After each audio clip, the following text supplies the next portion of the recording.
Hello and welcome. My name is Kitty Coy, and today I'm going to talk about how to communicate to get what you want. And I'm going to do a little introduction and then I'll jump right into it. But I used to be a neuroscientist. I did drug development testing for the FDA and clinical research. And as much as I love neuroscience and just science in general, I knew that research wasn't a long-term job for me because how I'm such a people person and I just love supporting people and seeing smiles on their faces each and every day. So 7 years ago about is when I pivoted and shifted into coaching. So I am a magnetic mind coach. I love working with driven female entrepreneurs to help them create or repair relationships so they feel seen, heard, and supported. And I share my tools with everybody, but my favorite people to work with is these driven female entrepreneurs because I can see my journey and where they are.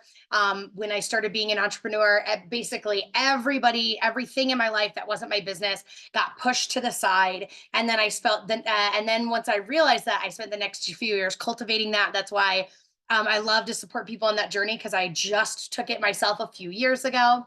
I am certified as a meditation coach, a magnetic mind coach, and all sorts of other different certifications. But really, my specialty is helping people get clear in what is it that you really want in your life. And then once you know what you want, using neuroscience-based tools to release any resistance that you have to creating that or having that in your life, which could be fear, self-doubt, procrastination, unworthiness, whatever that is, releasing that resistance so that you can get into action towards your vision. And the magical thing, and this is where the magnetic part comes in magnetic mind, is when you're clear what you want, you've released the resistance and you're taking action in that direction, your vision and whatever you're creating is actually coming to you as much as you're coming to it. So that's just a little bit about me. I live in Denver, Colorado. And why communication is such a big thing for me is I have always been a great communicator, and I've learned so much over time because I received feedback again and again about my communication. People would say things like, wow, you're so blunt. And I'm like, I know, what do you mean I'm blunt? I'm just like, I would receive feedback and be like, I don't understand at all. And so the more I've learned and gone through personal development and all of these things, the more clear it's gotten me in all these tools around communication, which is why I am so excited and so grateful to share these with you today. So I'll get started with my story. What does it matter about the sock? My husband yelled at me very angrily many years ago. You see, we had been spring cleaning and I had been honestly nitpicking the quality of his work all day long. He would clean the window and I'm like, you missed a spot. He cleaned the kitchen. I was like, there's still crumbs on the kitchen floor. And this sock not making it in the washing machine was the straw that broke the camel's back. And very obviously, it has actually nothing to do with this sock. It was about my communication and things that had happened over time. And so I'm certain if you've lived on this planet and had any relationships, there's been at least one point in your life where you have found yourself like kind of like at odds or at each other at somebody else's throat over something as simple as a sock that didn't make it in the washing machine. Because this is the part of relationships that's interesting. And so with that, I will start with sharing my slides and getting ready with the tools. But that's why I'm so passionate. All of the things I've learned along the way is why I'm so passionate about sharing these tools with you, because you can give feedback to anyone, anytime. You can say just about anything as long as you are saying it in the right, and it's not any time, it's at the appropriate times. A better way to say that is you can say even very potentially offensive things as long as it's said in the right way at the right time, like with the right words and the right energy. And so that's what we're going to talk about today. I'm going to share with you everything I know or everything I can share in this period of time about communication and teach you how to communicate with other people to get what you want. And this is not like, so when I say to get what you want, it's not like being manipulative. It's just like, how do you approach conversations and create situations that you are, it's win-win. Like you are getting what you want and need and you feel heard and seen. And so I'm going to talk about relationships for just a second. Relationships, I'm using the context of like a personal relationship, like a close relationship or an intimate relationship, but this applies to all relationships, personal and professional. And I'm going to share with you some stories today about personal and professional situations where this plays in. But relationships are like a dance. And whether it's like a boss and employee relationship or an intimate partnership or like, parent child or whatever it is, it's like a dance. There is a point in time where you're working together, you're moving, you're flowing, you're operating in harmony and in sync. And you can say things, you can communicate kind of off the cuff. And no one ever takes offense, or it's received well, or you just kind of don't even hear negative comments from the other person. And then things happen. And this is like the honeymoon stage of a relationship. And again, this is all relationships follow these same stages. This is like the honeymoon stage of a relationship. But over time and over stress, things start to add up, and then they add up, and then they add up. And then suddenly, little comments that we feel like are not offensive are being received with like offense and or being perceived in that way. And there's arguments and there's situations, and communication gets tougher. And so understanding this framework, we're going to kind of unpack, how do you go from being in this place where relationships are a little bit of a struggle, or they're hard, or there's conflict, or you feel misunderstood, or you don't feel like you're able to communicate what you want and need, to get back to this place where you're moving in harmony in that relationship. Because our relationships are a dance. This is when we're moving with our partner, we're holding hands, we're moving, and it is a beautiful dance. It's a dance back and forth. A conversation is really a dance, but this is a place where we're stepping on each other's toes. So how do we stop stepping on each other's toes? And I want to be clear that communication is an art form. And there is no destination around communication. Like, I've always valued myself as being an excellent communicator, even when I was a kid. I mean, and I got feedback all the time, like, wow, you never stop talking. It's because I was really good at communicating. So communication is an art form, though, that as we work towards, there is no destination. So it is, even though I'm an excellent communicator, I am always working on improving my communication. And that's really mastery. It's like, how do we take something that we're good at and then just continue to add and build skills and work towards really being in a place where we can navigate and communicate regardless of the situation. We feel confident in ourselves. We trust that we have the skills and the ability to navigate any communication, any conversation. And so we're always working, we're always improving. I just wanted to be clear, there is no destination, and the goal is mastery. But along the way, there can be some misunderstandings, and we can be tripping on each other's toes. And that's why I did like beautiful art that is kind of sadistic and scary looking. I think it's a dog. And this is what happens in communications when we're not feeling heard or understood, or we're not communicating, or the other person is not feeling heard or understood, and there's this miscommunication. What happens is it starts to build bricks in the wall. And let's take it back. So this wall is what happens to go from that beautiful dance in the beginning to the place where you're stepping on each other's toes and there's a lot of conflict. What happens is each time there's a misunderstanding, it's a brick on the wall between you and that person. Every time there's an argument, it's another brick on the wall. Every time you don't feel safe to share your opinion and you bite your tongue, is another brick on the wall. And so what happens over time in any relationship is that these bricks start adding up. And if the brick wall gets so high and so wide that you can't see the other person, that's when major problems start happening in relationships. And that's when communication can turn that's when communication can turn volatile. And by that, I mean, you say one thing and somebody's like yelling, or it's like a flashpoint or a trigger where you're like, oh, I guess that sock didn't make it in the washing machine. And then my husband's yelling at me about the sock. It's because the brick wall got too high between us, caused by misunderstandings in communication. So the good news is you'll learn today, how do you remove and break down this brick wall? But there's really two steps. Stop adding bricks to the wall and start removing bricks from the wall, or knocking down the currently existing brick wall. And so, and I already said this, but this applies to all of our relationships in life. not just the relationships about that they're like intimate relationships or things like that.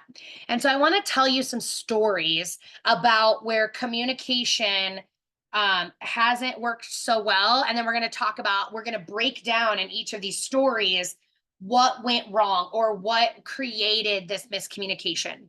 So I heard a story once about there was an employee and it was an executive assistant of this CEO or something like that.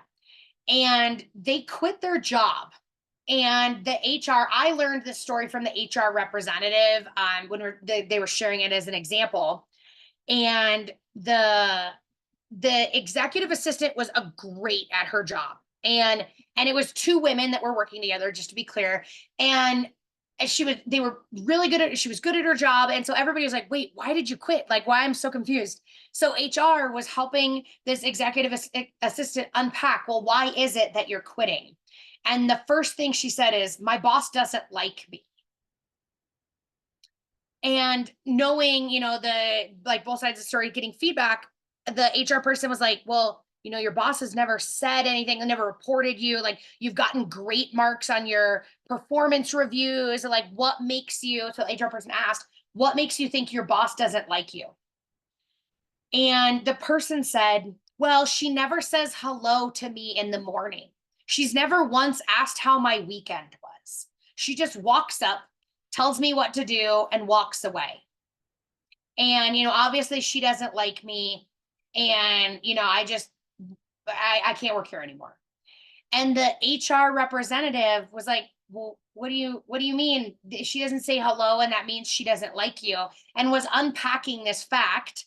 And this is where, so the misunderstanding is just differing communication styles. The executive assistant had a very different communication style, and we'll talk about what that communication style is in a minute. And then the CEO had a very different communication style, and neither of them recognized the other person that they were working with had such a different communication style, or adapted, or gave each other like compassion or grace. Like, they just didn't, they're like, obviously we don't see eye to eye, when in reality it was just that they had completely different communication styles. And that led to hurt and misunderstanding and and hurt feelings, really. So let me tell you another story the other way. So there was a wife, this is actually a story of one of my clients, and I was talking to her. We were working on some of her feelings around resentment because she worked a full-time job. She also was like, did all the cooking and did all the cleaning and did everything for the kids. And we were working together, and I was encouraging her, well, have you shared, this with your husband and things like that? Like, have you had conversations around this? She was like, yes, we've had many conversations. And I, no matter what I say, he never does anything different. And I don't feel like he hears me or even understands or acknowledges what I'm saying. And it took me a while to unpack. So I started realizing, I was like, okay, replay this conversation, like paraphrase, like, what is it that you said? And what did he say back? And so we were going through this, and I realized that it came down to differing communication styles. And the husband truly wasn't hearing wasn't hearing his wife and what she was saying, because she was communicating in an indirect way. And the CEO before was communicating in a very direct way. And so anytime you have two parties and they have different communication styles, it leads to misunderstandings and hurt feelings. And these people, like, she shared very vulnerably, she's like, if we don't, I feel like, a slave in my business or in my family, because I'm always doing everything. My husband works, but then he comes home and watches TV and watches sports and he has all this free time. And the resentment was building, and they were headed for divorce. So like, and that executive assistant quit her job, her lucrative, well-paying job that she was really good at, because of a communication misunderstanding. So let's unpack what happened in these situations. We're going to talk about direct versus indirect communication. And this understanding this one thing unlocked so many mysteries I had in my life of, why is this person telling me I'm blunt? And I had a very close friendship. The people at the time, I thought they were our best friends. And it's been 4 years now. We've never spoken after this particular, we had an open, honest conversation. My husband and I walked away with a certain understanding. They walked away with a certain understanding. Something happened. And then when we were talking about that, and I was like, what the hell happened? Like, how did that blow up my life? I lost my best friends over nothing. I was super clear and da da da da da. And then once I learned direct versus indirect communication, I realized that in order to soften the blow and be kind and diplomatic in communication with that friend, we were more indirect and they just didn't receive that. So let's talk about direct and indirect. Direct communication, the pros, and so just listen, we're going to talk about direct and then indirect, and then I'm going to tell you how it applies and then unpack how do you know what you are. So the benefits of direct communication is it's straightforward, it's clear, it's concise, it saves time, it's very efficient, and it reduces misunderstandings. An example of direct communication is, I'm busy working right now. Could you please bring me a sandwich? That's a direct communication. I said, I would love a sandwich. Here's why I can't get it for myself. Could you please get me a sandwich? The cons of direct communication is it can be perceived as blunt, harsh, cold, uncaring, authoritative. And I am a very direct communicator. Verbally, when I speak to people, I am very direct. And I find in it, and by the way, it's verbal, written, and it's how we speak, how we listen, and how we write is all falls under this. We can be direct or indirect. When I speak and when I write, I am very direct. And so an example of how this has showed up as my life is I'll text somebody something. In fact, it even happened this morning. I texted someone this morning, hi, here's 5 questions I have for you, to which they replied with, good morning, Kitty. How are you today? And I'm like, oh yeah, I did say hi, but I could have softened it a little bit to be perceived, because the goal is, how do we see and understand our communication styles and how other people receive them? And so again, direct is, here's the thing, here's the facts, ta-da. There's not a lot of fluff. It's not long-winded stories, but if someone is an indirect communicator, they could perceive it as harsh, blunt, cold. I've had people tell me I am intimidating, I'm cold, I'm authoritative. And I'm like, authoritative? And they're like, well, yeah, you just told me what to do. And I was like, well, I'm the leader of this group. And I was like, here's the tasks that need to be done. Why don't you do that? Which one do you want to do? But they received that as very authoritative, or kind of me being a dictator. And that just shows me they have a different communication style than I do. So let's talk about indirect communication. The pros are it's very polite and diplomatic. It doesn't ruffle feathers, it avoids conflict and maintains harmony. But the cons of indirect communication is it's confusing.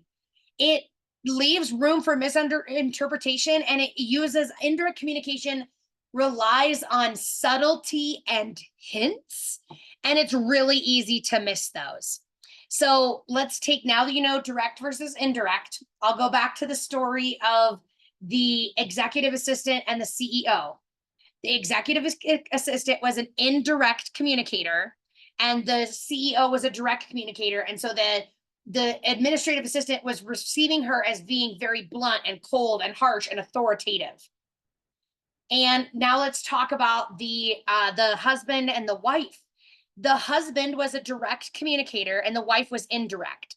So what I learned when she shared with me what she was saying, she would say things like, wouldn't it be nice if the trash got taken out tonight? That would be that would be such a blessing. And her husband, who was direct, was like, yeah, that'd be cool, I guess. What's the point of what you said? When you're a direct communicator, you don't even hear or receive the information that's being communicated indirectly, because it's subtle and it's hints. And I find a lot of women tend to be indirect communicators, and they'll ask for I'd love to go out on a date. Wouldn't that be awesome? Or whatever that is. Or, hey, do you think you could maybe pretty please, like if it's not too much trouble, do you think you could like think about doing something? Like I hear this in women a lot. We tend to be indirect. And we tend to women in general tend to communicate because they want to create harmony and peace. They don't want to hurt other people's feelings. They want to make other people feel good, so they'll use subtle hints. But when those subtle hints aren't picked up and they're just genuinely not heard by the other person, or the other person doesn't understand, then that person who's an indirect communicator feels misunderstood or underappreciated or unacknowledged. So that is direct and indirect communication. And so this applies, I already said this, to verbal, like you speaking, you hearing, and your written communication is all either direct or indirect. And it's not like it's not black and white.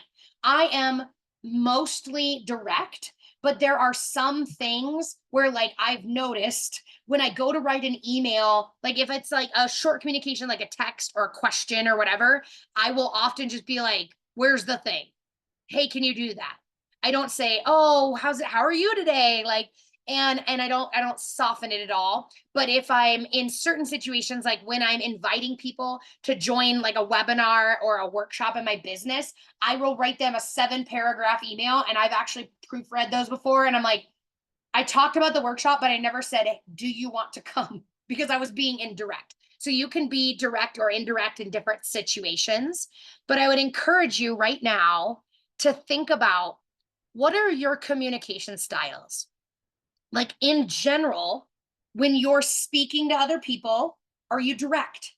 Are you clear and concise? And here's the facts. Would you go get this? Has anybody in your life ever told you that you're blunt?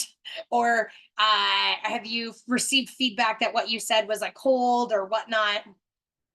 And so just notice. Or are you indirect in your verbal communication and you feel like you ask for things and people often don't actually do them, or you feel misheard or misunderstood? So just notice when you're speaking, which one do you think you are? And how about when you're listening? So I tend to be a very direct communicator unless unless I'm enrolling people in doing something, in which case I can be fairly indirect sometimes. But when I'm listening, I'm an indirect listener. And so a way to describe, and like, this is like just a funny story, but just to understand is like, have you ever said to someone, oh, I'm hungry. And they've said back to you, hi, hungry, I'm Kitty. You were saying like, and so they took you so when you hear directly, you are literal. You like, oh, your name is Hungry? Okay, I'm Kitty. Like, and that's a joke, but it's real. Like when you are a direct listener, you hear the exact words that are said, and no more, no less. And when you're indirect, I used to be a little bit more direct, literal, like you said it or you didn't say it. I did what you said. I did exactly what you said. And I have some fun. I could tell you all the stories about learning about this. I did a personal development thing where people were listening direct, and you get to see how indirect sometimes you ask for things. Because I'd say, for example, this is a perfect example. My husband teases me sometimes. We have a water, like a drinking water spigot, and I'll put a pitcher underneath it. And I'll say to my husband occasionally, would you watch that?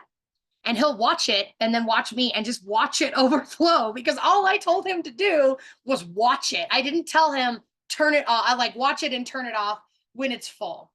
And he was being a direct listener, and he just does that to like kind of tease me or whatever. But somebody like, and think about if you've ever had to talk to little kids are direct listeners. They just do, if they're listening, they just do what you say, and no more, no less.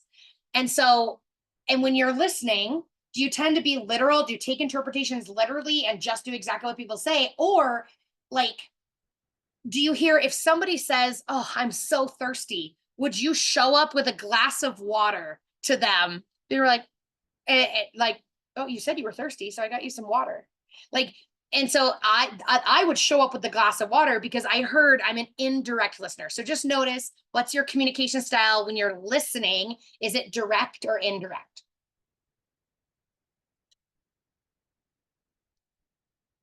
And so I do really well as an indirect listener because I'm a coach. I listen for what people aren't saying. So I understand the subcontext, and I read between the lines, and that's a skill that I've really harnessed over the years. So now let's talk about written. When you're writing, have you ever written text messages that said, "Hey, can you pick up the thing and don't forget to take out the trash?" And then later I used to get this comment from people all the time, is like, "Kitty, could you say hi first?" Or like, "Ask me how I am before you tell me what to do or ask me the questions." Like, and bless those people. No criticism. I always appreciate the feedback in my life. And so like, bless those people for sharing things with me. But the whole goal of understanding our communication styles is, and it's three parts. So we'll get into this. Here's the goal. And it's understanding, how do I communicate? Where am I? So when I speak, I'm direct mostly. When I hear, I'm indirect mostly. When I write, I'm kind of a mix depending on what I'm writing. Then the next goal, once you understand you, it's understanding other people's styles, the people that you have to communicate with regularly. Like, I know my husband is an indirect speaker. He'll say things like, "Gosh, I'm so thirsty right now." So I've gotten really good at being like, "Hey, would you like a glass of water?" Or I just bring him the water. And so so to create harmony in my relationships and in my communication, I understand the other people's styles. I also know that my virtual assistant is an indirect communicator. And so when you know your style and you know the other person's style, the mastery of creating and having conversations, because again, the goal of mastering conversations is being able to bring up just about anything, regardless of how inflammatory or potentially triggering it could be. How you get to that mastery is understanding where you are, where they are, and then coming a little bit to the middle for both of you. And so that is like, how can I, so I've learned over time, I forget, but I soften things. I noticed, just based on her reactions and her energy, like my virtual assistant, I pay her by the minute. And so when we would get in these meetings, I'd be like, "Okay, whatever, whatever." And I just noticed that she wouldn't say much or whatever. And I might have been picking up things. I don't even know. But at one point I started to notice, and I was like, I'm going to do an experiment. She was the first person I ever really experimented with. I was like, "Hey, how's your day? How's it going? Like, how do you feel today? Oh, how was your weekend? Okay, cool. Great. I'm glad to hear it. Okay, now we're going to focus on," and just that 2 minutes I spent asking her how her day was, she was more responsive to me. She was more engaged energetically. Like, she showed up in a way more ready to work because she felt seen and heard and acknowledged and supported. And then she was ready to work. And just like the people that text me back, "Good morning, Kitty, how are you?" after I asked them a bunch of questions, they're just communicating to me that they appreciate a slightly softer touch, a little bit more humanity in the communication, because they don't, it's harsh and it's blunt. And so I am always working, how can I soften my communication just a little bit? So, like in a text, before I barrage them with 5 questions, I'll be like, "Hey, how's it going? I really hope you're doing well. I haven't talked to you in a while. I'm excited to catch up." Or, "How was your weekend?" Or something. And then here's the 5 questions.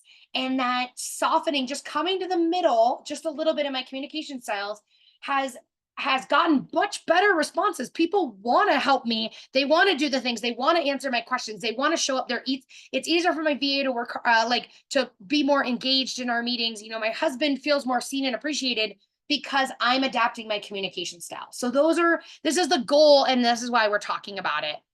And I want to give you a big hint, is cultural differences, age differences.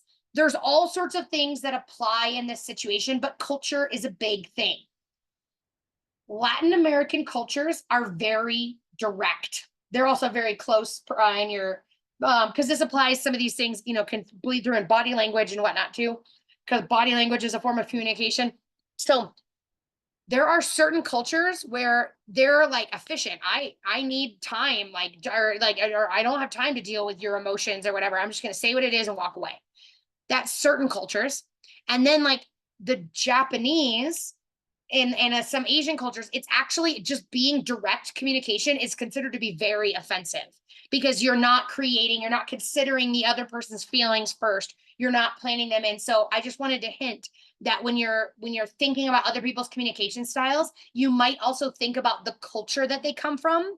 And that could be true. Like, I mean, that not all Japanese people are more indirect speakers. So I'm not, by no means am I generalizing, but Japanese culture in general, if you were in an executive meeting and you're like, here's what we need to do, we need to change XYZ, you would be considered as offensive and without, approaching it indirectly and saying, okay, so I ran some numbers, here's some data, and I think this might be a good way. I made some polls, here's why I think about it. Like they tend to be much softer in their communication. So just consider that cultural differences and how we're raised. I was raised by a very direct communicator, so I'm a very direct communicator. So there are external factors that apply.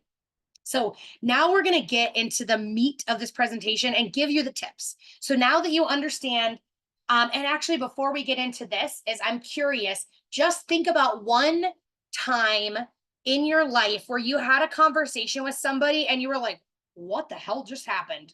Like, you know what I mean? Like I was talking about our best friends, it was two couples, we sat down, I felt like I felt like we were crystal clear in our communication. And then we had this conversation and then something I said, we said, this isn't cool with us. And then that thing happened. And I was like, what the hell? Like, and when we were unpacking all of this, like, so just think about, and I was just blindsided. I'm like, where did that comment come from? Or people that walk up and they're like, I don't even introduce myself. And they're like, wow, you're intimidating. And I'm like, what?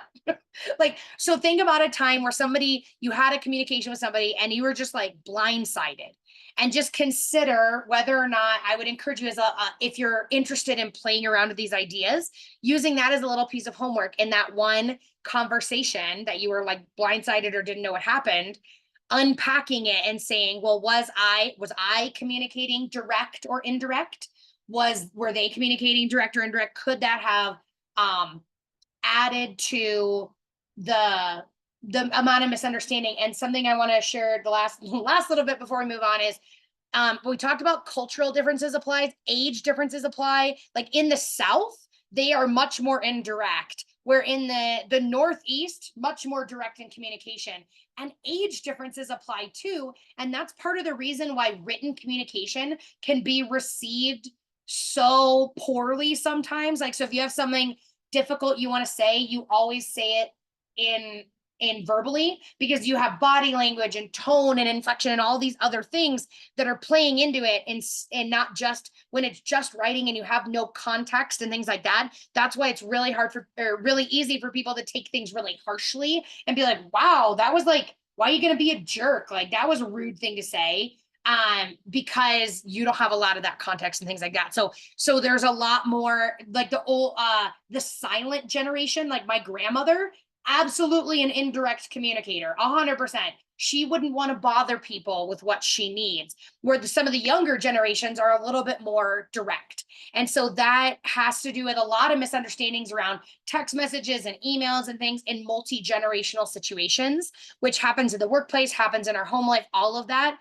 And so just consider that too, as like age differences may also play into this. So now let's get into the tips.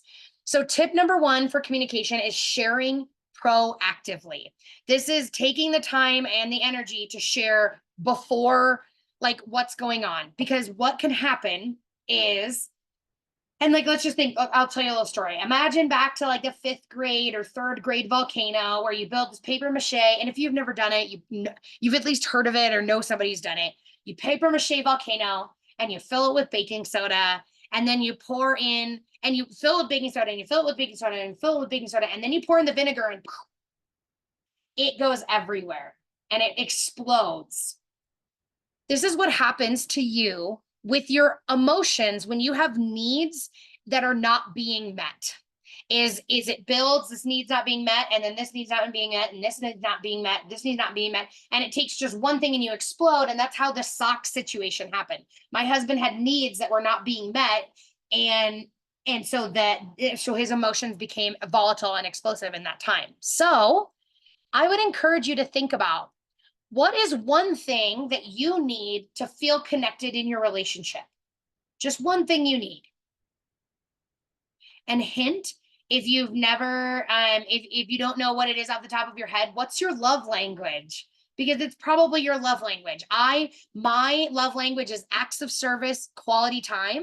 So like for me, like my husband clearing off my windshield means a lot more to me than him getting me like an anniversary present. So what I need to feel connected is acts of service and quality time.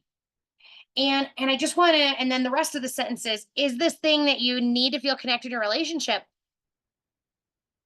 is it something that you've expressed or even acknowledged as a need?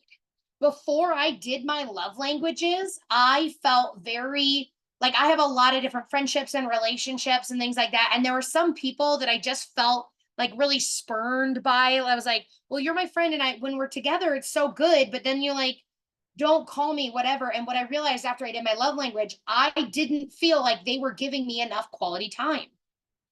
And so just focus. What if the one thing you need to feel connected in your relationship, maybe that you haven't expressed or even acknowledged to yourself as a need?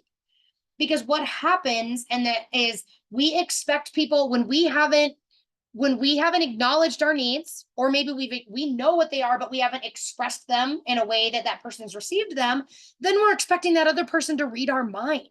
And then that's when the resentment builds, and it leads to explosiveness. So just take a minute and tune in. What is the one thing you need? And just ask yourself, have I communicated that? And I'll go back. Have I communicated that in my relationships?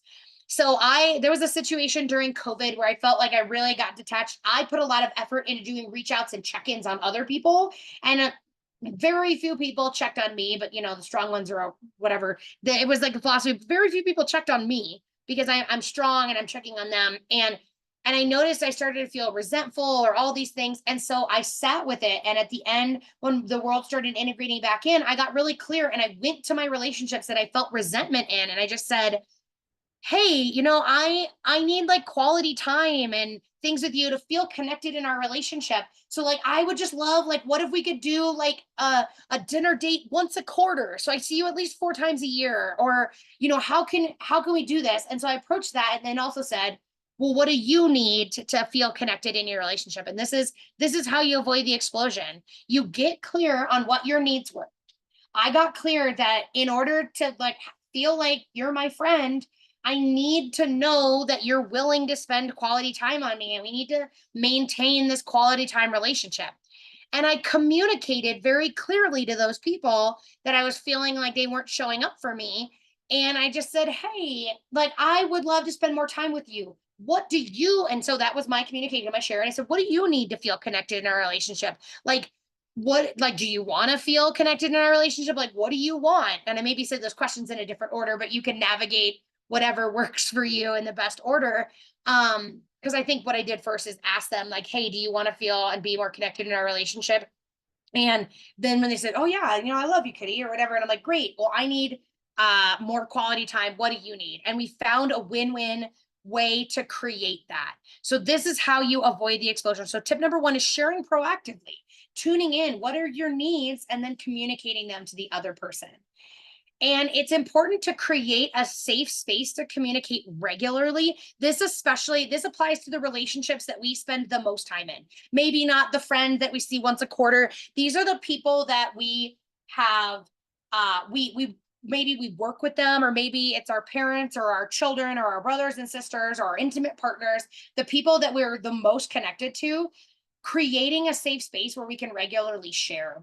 So I started asking my VA, I haven't done it in a while, but for a while, every quarter I asked her, and I was like, how are you doing? How are things for you? What could we do that would make your life easier? What could you do? Like, is there anything that I'm doing that doesn't feel good? Or like, how do we create a better place for you? And then I'd say, and I'd be like, oh, cool. And then for me, it would be great if XYZ. And so when you create this safe space where people can communicate these things can be shared proactively as they come up. I like in an intimate relationship or really a partnership. It's any partnership. Again, it could be brothers and sisters, a business partnership, whatever. I do what's called the State of the Union address, which is every week. My husband and I have time on our calendar. We do it when we plan our week, like what's the meal plan for the week, who's cooking lunch, what day, when does the dog go to the groomer or whatever. When we're doing our planning for the week, we say, okay, is there anything that's like on your heart that's heavy that you want to share, either positive or negative? And we create this safe space to bring things up openly and share. And because we practice the State of the Union once a week, we don't get to that volcano explosion yelling about a sock place anymore, because we're giving each other the time and space to share. And we're like, I kind of have a concern, or when you said this, it like, I didn't feel very good and whatever. So just creating that space can be really powerful. Tip number 2 is to master tough conversations. And I'm going to give you some tips on how you can master tough conversations, because this is the biggest thing. And this is why job security, this is why I have a great job with clients, is I am always helping them learn to better master their tough conversations, because we have tough conversations all the time. But so here's some tips to minimize conflict. Is there are, I'm jumped ahead. So we don't want to bite our tongue, but often sharing in the heat of the moment is when we say things we don't mean. And so we want to be, and that's why tip number 1 is so great. Be proactive, share things in advance. Like my husband recently shared just as much as a week ago. He shared something in the moment that I didn't receive very well. And it led to an argument. This is like 10 days ago or whatever. It led to like an argument. And then we sat with it, whatever, gave ourselves a couple hours to cool off, and it came back and I said, okay, so now can we have like a level-headed, we've had our emotions, we had our argument. Now let's have a level-headed conversation. And I just shared, when you said that, I felt whatever, and we'll talk about those tips in a minute. And then he shared, and he was like, well, I actually have a concern, and I'm worried this is going in the wrong direction. And here's whatever. And then I reflected back and I was like, what you just said now is completely different than what you said it was last night and then in the morning. And so when we share things in the heat of the moment is when we say things we don't mean. That's when we get into trouble. So as much as we can, sharing proactively, or if there's a concern happening in the moment, but we don't feel like we can share, we have emotions on it, we don't feel like we can share from a calm, grounded, centered space, then tabling that for a little while and bringing it up in the next State of the Union meeting, which is hopefully later that week, is a great way to handle and to minimize conflict. Because had my husband not shared that thing in the heat of the moment and just came to me the next day or the next State of the Union meeting and shared those concerns, we would have had a radically different conversation with a radically different outcome. So when you're communicating things that could be perceived as tough, or they could be triggering, and you think that they might be creating conflict, watch the energy and the emotions that you're bringing to the conversation. And everything's a two-way street. It takes two to tango, but you're here right now. So I'm focusing on giving you tips of what you can do. And often when we watch our energy and emotions that we're bringing to a conversation, the other person, it usually, because we mirror people, it's a mirror neuron thing. Usually when you're watching your energy and your emotions you're bringing to the conversation, people will respond in like. And so just notice, are you bringing anger and frustration or whatever? Or are you bringing like I felt frustration and anger and accusations and whatever from when my husband was sharing in the heat of the moment, versus when he shared with me, we had a heart to heart the next morning. I felt the love. I felt the concern. I felt the genuineness of his concern. And we could have a conversation with it without me being triggered into being defensive. So watch the energy and the emotions you're bringing to the conversation. Set the intention of the conversation. So when we had this argument, when we came back and had the heart to heart, I started with, I want to resolve this because I want to honor that, I appreciate that you feel that I appreciate your concerns. I want to hear your concerns. I want to acknowledge that those might, those are real. Like you feel them. I want to hear you. and how things were said in the moment didn't sit well and didn't make me feel good. And so the intention of this conversation is just to get clear, what is it that you were trying to communicate? Where's it coming from? How, and then find a win-win situation so that we both feel seen, heard, understood, and we can move forward in a place of resolution. So that's how I started the conversation. I set the intention. And then I spoke from the heart.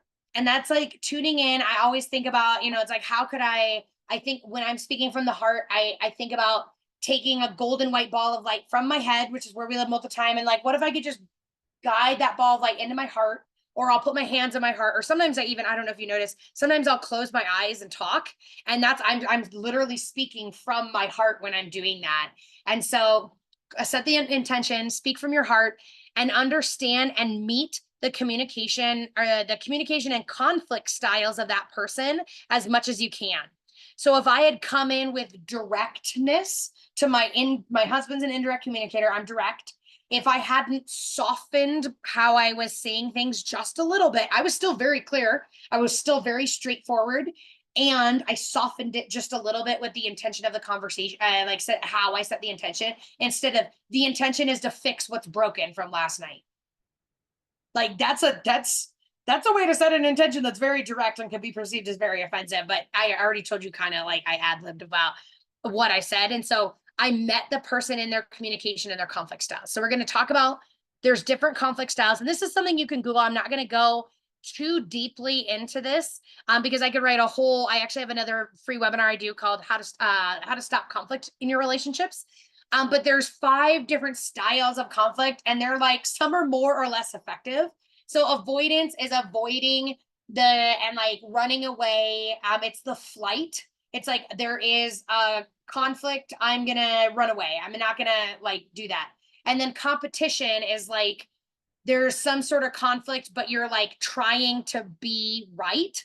And you're like, okay, there's this conflict, but you're trying to outcompete. You're trying to end up in this, like if a conflict is a fight, you're gonna win. You're gonna end up on top.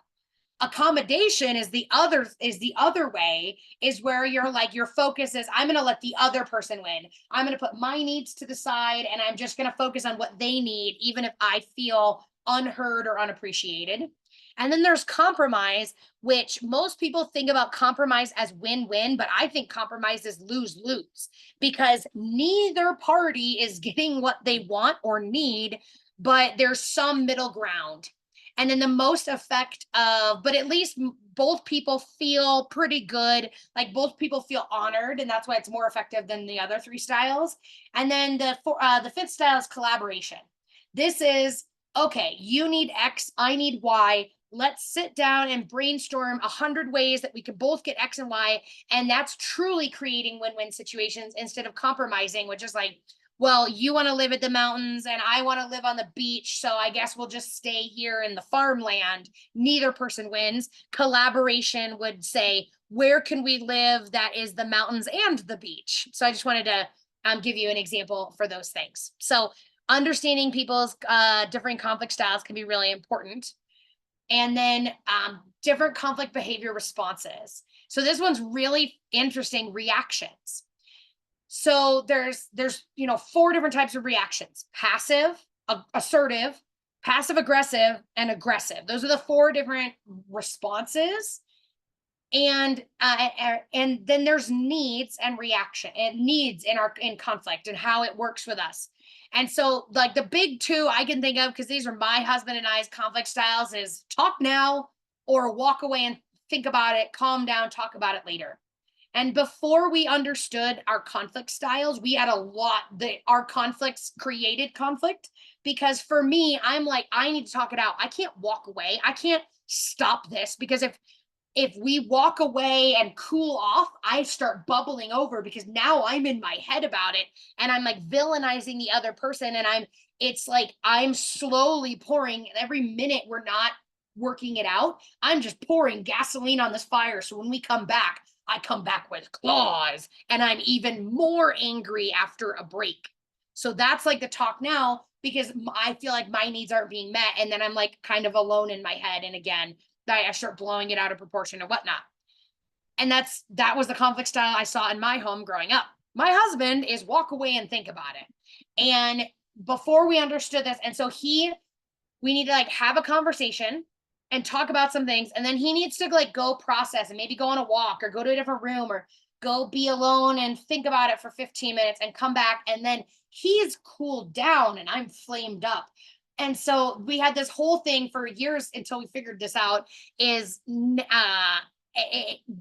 what he needed, like, didn't fit my needs. And so we both kind of created this win-win situation in collaboration where he will say, because I also, this is going deep into it, but I also felt like he was abandoning me when he would walk away from a conversation where he just needed the time and space. And so what we started noticing when we learned this and was working through it, he would say things like, we would be in an argument. He's like, Kitty, I need a few minutes to put my thoughts together because I know if I say anything right now, I'm going to say something I don't mean. So I'm going to take just a couple minutes and think about it and, come back. But I'm not abandoning you. I'm coming back. I'm not avoiding the situation. I just need a few minutes to compose myself and then we'll come back. And him setting the intention of, I'm not walking away from you. I'm not whatever, helped me deal with, so I could sit in those 5 minutes or 10 minutes that he needed and be like, okay, so if I was to compose my thoughts, what would I do? Because I understood, I didn't feel like he was walking away because I get really inflamed when I'm talking to somebody and they like turn their back and walk on me. That's like a huge trigger. And so once he got clear, he's like, I just need a couple minutes to compose myself. I'm like, okay, cool. What if I could compose myself? What would I think? And how could I? And so I would spend, instead of being in my head or thinking about it, I would spend that 5 or 10 minutes doing deep breathing exercises, calming my body, calming my nervous system, using the other tools that I know. But it really took understanding. I'm sure there's different needs in conflict, but those are the two that I find in myself and in my clients, like the two biggest disparity ones where one person's need is being met or not met. So tip number 3 is learn about communication tools. We're going to go a little faster through this. We started a few minutes late, so we might go just a couple minutes over. This is, and I'm happy to share, I'll share the recording and all this, happy to share the slides if that's helpful for people too. So the rules to fair fighting is taking responsibility for your emotions. And the goal is to find a resolution where both people feel seen and heard and honored and the integrity of the relationship is preserved. And it's about, and I keep talking about creating win-win such situations, not compromise, which is lose-lose. So an example of fair fighting is using I statements to express your feelings without blame or accusation. So an example of this is when you said XYZ, that you didn't like my friends, I felt sad and defensive. When you express that concern in a way that you said, I'm not trustworthy, that hurt my feelings and whatever. And it's just saying, this is what was said and this is how I felt, instead of being like, you're mean. You said something like you were being shitty or whatever. It's like, that is not fair fighting. It's just owning like the saying, here's what happened, the fact, and then here's how that made me feel. And it's, you avoid name calling and criticism. You don't bring up past issues. You focus on the present moment only. What's happening right now? This thing was said and my feelings got hurt. And then, but when you're like, and this is the 10th time this month that you have, that's when it becomes unfair fighting. And that's, again, this is why it's proactively sharing things early is so important. And so this is when we can master these different communication styles, we can sit down and have these hearts to hearts. Like, I love this picture. These people are holding hands. They're connecting with each other. They're really they're having a good communication that's a heart to heart. And so the whole goal is these people are having a master level communication or conversation. And so I'm trying to think. And then now we're going to go into the 3 types of listening. This is the last tool of in this tool section. So there's 3 types of listening, which is listening to agree. This is another like mic drop moment when I learned these, everything fell into focus. Listening to agree, which the subtext is, I already know I'm right and you're right too. That's listening to agree. Or this is how my dad listens all the time, is listening to disagree. I already know I'm right, you're wrong. That's listening to disagree. Like, no, I'm right. Let me tell you why I'm right and you're wrong. And then the third, and so I'm sure you can see neither of these are effective. Like these are not ways that you want to be in, because the third way of listening is the most important, which is listening to be with, which is just being present in the conversation, listening to not listening to respond, because both of these you're listening to respond. You're like, yes, you think that, I do too. Yeah. Yes, you think that. No, I don't. You're wrong. But you're listening only to respond. But in listening to be with, you're like, you're being with the person. You're not judging. You're not like, you're not listening to what they have to say, so you know exactly what you're going to share next or how you're going to defend your position. You're just being present in the moment. And if you start going into your thoughts or being triggered or having emotions or whatever, then you start going into self-reflection. Well, why is it that I'm feeling these emotions? What is it in me that's being triggered or coming up? And so you're taking responsibility for your emotions. So those are the three types of listening. And then we'll bring it home with our fourth tip is our focus affects everything in our conversation. So I'm going to tell you a quick story. Imagine that you're at the office and or wherever you work, and it's been a long, hard, stressful week, and you walk through and you pick up the garbage from every office, every area. You pick up all that garbage and you put it in your car. And you put that garbage in your car and you drive home. And as soon as you get home, you just start dumping that garbage all over your house and throwing it at your partner. Who's been there? Okay, just me. Here's the thing is we all do this all of the time. When we have a negative day, and we come home and somebody asks us how we are, and I'm like, oh, traffic was terrible, and and the person didn't call me back, and this thing fell through. We are dumping our negative energy on our partner. Like when we're not noticing where our focus is, we communicate things that we're not wanting to dump on other people. And so the question is, where is your focus? Is your focus on joy or on stress? And we have the power to shift everything, but when we shift our focus, like when we can, and this is like the mastery of our focus, which can help us be masters of our conversation, is being able to find the silver lining in every rain cloud, being able to be like, wow, that negative thing happened, and here's what I learned, and here's why I'm a better person, or here's a good thing that I got out of that negative thing. Because our lives are basically 80% positive and 20% negative. But what happens is our brain, because of evolution, our brain is hardwired to amplify the negative by at least 3 times, which makes sense because from caveman perspective, caveman days, if somebody got bit by a venomous snake and died, you better remember the color and the pattern on that snake. Your life depends on it. And so we amplify these negative feelings and emotions and this negative information. And then we're evolutionarily trained to do that. So what happens is maybe we had a great day, but we had a horrible ride home, horrible commute home. In fact, I did this to somebody the other day and noticed we'd had a 7-hour car ride, and it was kind of a harrowing journey and whatever. I was coming home on Memorial Day weekend, and we'd been in the car 7 hours. We were exhausted, whatever. Somebody said hi to me. I was like, hi, I've been in the car for 7 hours, and walked away and went to the bathroom because I need to use the bathroom, and came back out. I was like, can we start over? I'm real sorry. I was still in the energy of this like kind of harrowing journey we just had. Hi, how are you? It's so good to see you. Like, how was your weekend? What have you done that's fun?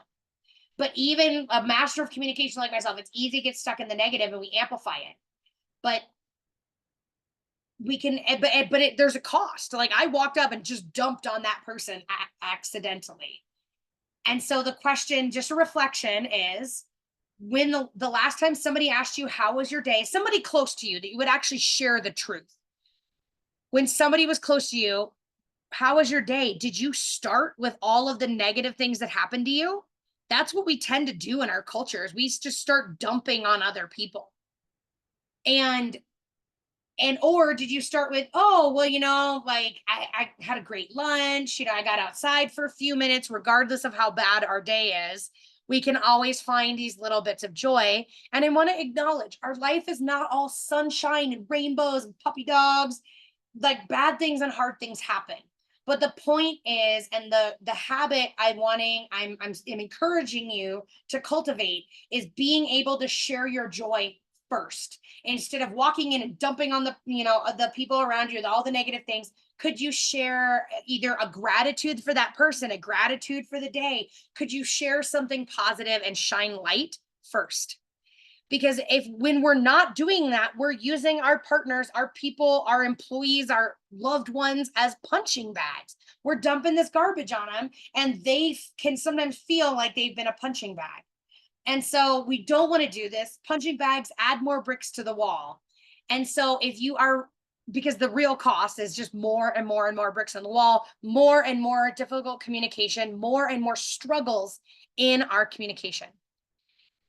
So what if you could just check your baggage at the door? By learning and applying all the tools about communication you've learned today, you can start to check your baggage at the door so you're not dumping on your partner. You're taking responsibility, or you're dumping on anybody. You're taking responsibility for your emotions. You're understanding other people's communication styles. You're meeting them halfway.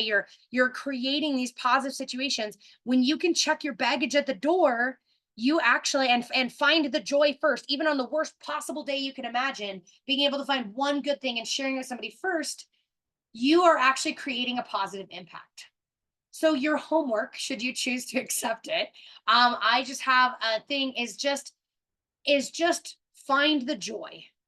And each day when somebody asks you, how is your day? Use it as a trigger to be like, what was one good thing that happened to me today?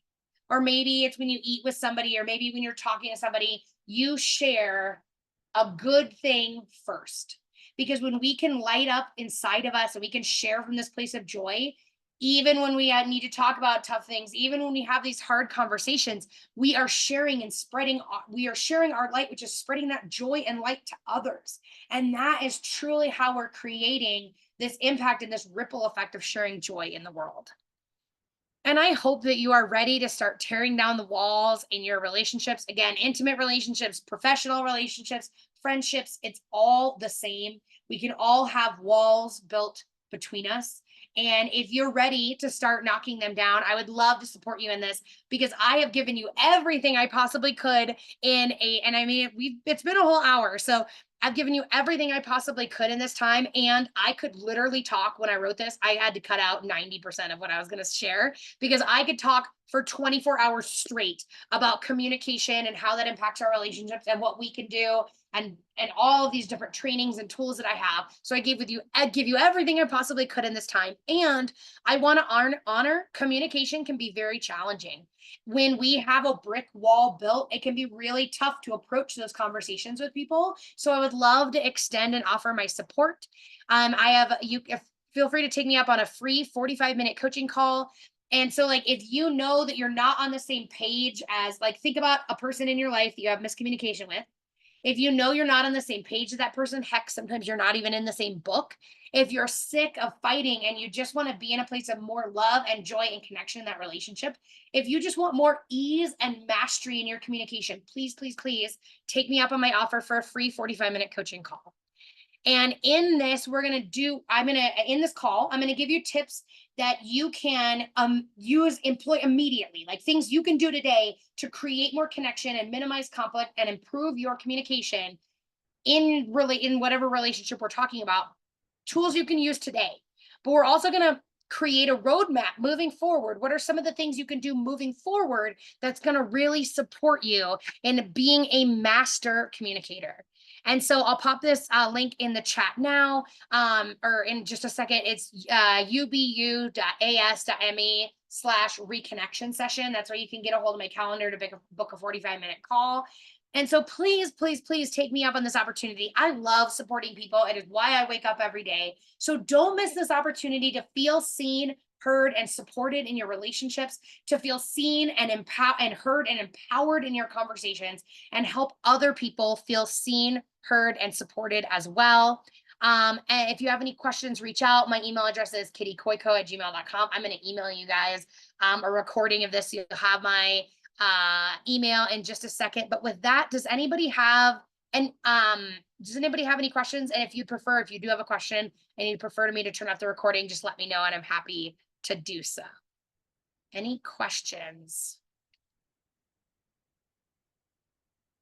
And if there's no questions, I would love to hear, like, what's your takeaway? Like, what's the one tool you're gonna apply or one thing you're gonna do to improve your communication? I always love hearing what people have to share with that.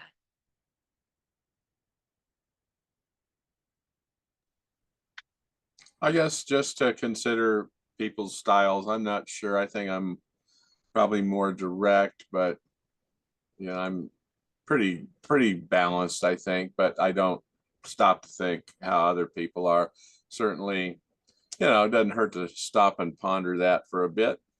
Yep. And of course, it's always nice to start off with the good, the joy or whatever. Absolutely. And I love that. And you're pretty good at sharing joy. So I appreciate that very much. And yeah, it's interesting. I never once thought about how people could receive information until I learned that.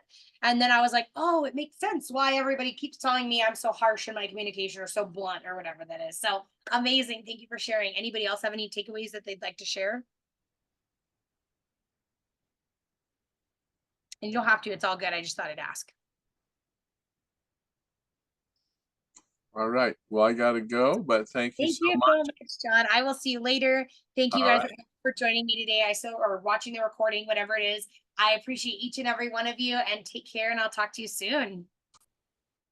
Bye.